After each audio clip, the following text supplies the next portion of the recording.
नमस्कार दोस्तों, good morning everybody. आप सभी को विदित है कि शिक्षक प्रशिक्षण महाविद्यालय की यूट्यूब ऑनलाइन क्लासों में आपका हार्दिक अभिनंदन है। हमने पूर्व कक्षा में मापन और आंकलन के बारे में अध्ययन किया था और मापन की परिभाषा इत्यादि के बारे में जाना था। आज हम पढ़ेंगे मापन के कार्य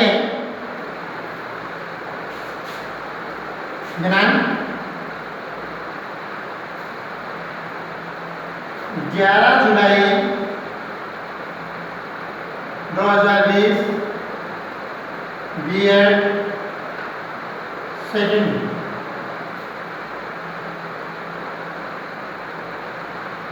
असेसमेंट फॉर लर्निंग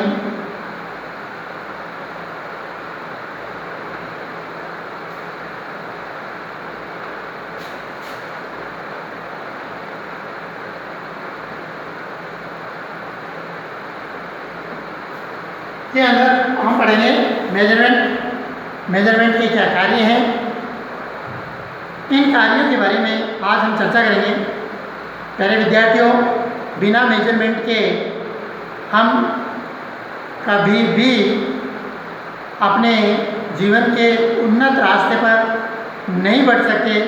इसके लिए मेजरमेंट होना बहुत ज़रूरी है और मेजरमेंट के द्वारा हम सबसे पहले क्या करते हैं, मेजरमेंट के द्वारा सबसे पहले भविष्यवाणी की जाती है। भविष्यवाणी की जाती है।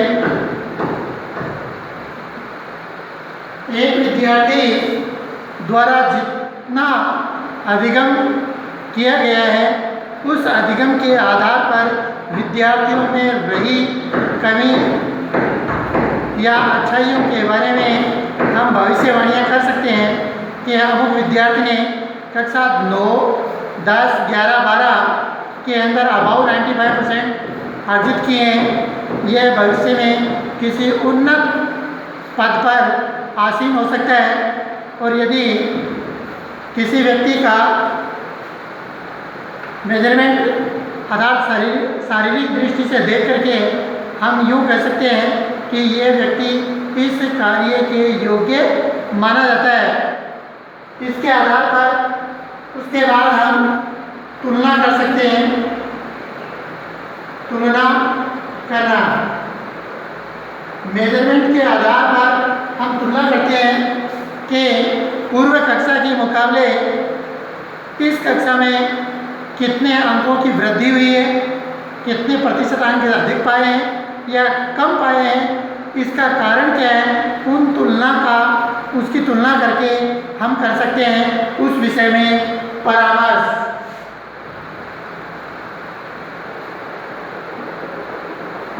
करना। हम देखते हैं कि जब कक्षा 10 में 85% थे और कक्षा 12 में 72% हैं, तो हम मानते हैं कि इस वर्ष इस विद्यार्थी द्वारा इन कार्यों में व्यस्त होने की वजह या कम अध्ययन होने की वजह या किसी अन्य गतिविधि के कारण इसको कम अंक प्राप्त हुए हैं। और यदि अधिक अंक प्राप्त होते हैं तो उनमें विद्यार्थी की लगन और मेहनत तथा अध्यापकों के सहयोग को दृष्टिगत करते हुए हम मानते हैं कि इस वर्ष इसने अधिक अंक प्राप्त किए हैं। तो इस प्रकार इसको परामर्श किया जाता है और निर्देश भी दिए सकते हैं, निर्देशन भी किया जा सकता है।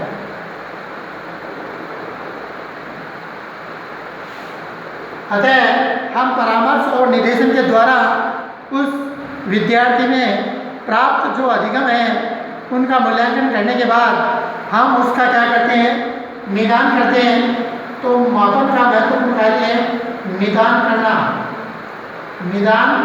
करना अर्थात छात्रों में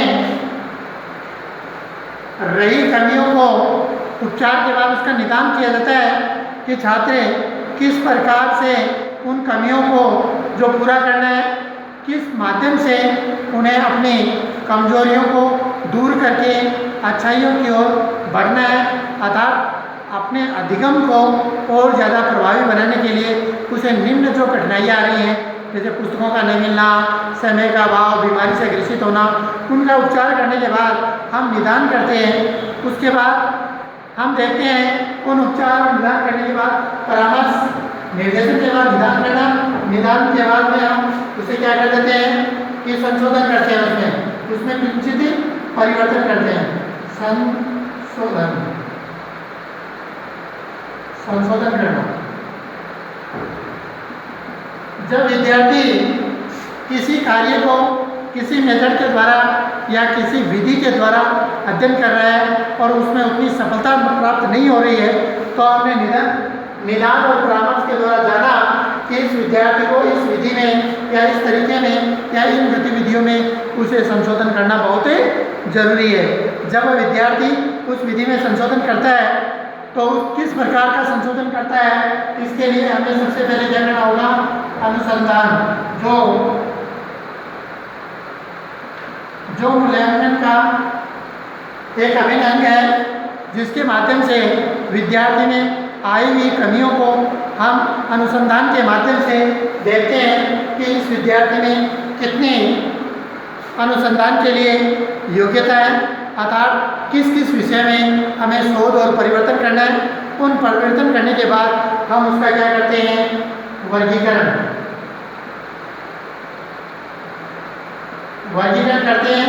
विद्यार्थी के अध्ययन के और अध्यापन के समय विभाग चक्र में उसके अध्ययन और सहायक सामग्री में किंचित वर्गीकरण करने के बाद हम पाते हैं कि विद्यार्थी द्वारा निम्न प्रकार से मूल्यांकन करके उनके कार्यों में बांट करके मूल्यांकन द्वारा जब वर्गीकरण कर दिया जाता है तो उनमें हमें संशोधित होता है और उसके बाद उसमें अनेक प्रकार के वर्गीकरण होने के बाद विद्यार्थी को सफलता अर्जित की जाती है, अर्थात विद्यार्थी में मापन के द्वारा एक अच्छा परिवर्तन लाया जा सकता है जिसके द्वारा अपने लक्ष्य को वह प्राप्त कर सके।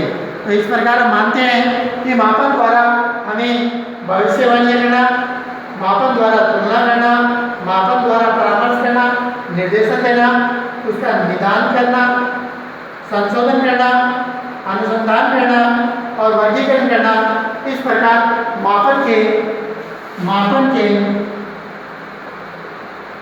प्रमुख कार्य जो संपादित होते हैं, ये परीक्षा की दृष्टि से अति महत्वपूर्ण है। हर बार परीक्षा में प्रश्न पूछा जाता है मापन क्या है, मापन के प्रमुख कार्य क्या है। तो हमें दोस्तों मापन की कोटेशन और मापन के कार्यों का उल्लेख करना है। ये 5 नंबर का प्रश्न बहुत बार आता है और यदि 15 नंबर में टिप्पणी के रूप में आता है तो भी हमें मापन के इन्हीं कार्यों को कोटेशन देते हुए इन्हीं कार्यों के बारे में हम उनका अध्ययन करते हैं। इसलिए मैं आशा करता हूँ कि आप मापन के कार्य भली भांति समझ गए होंगे। धन्यवाद।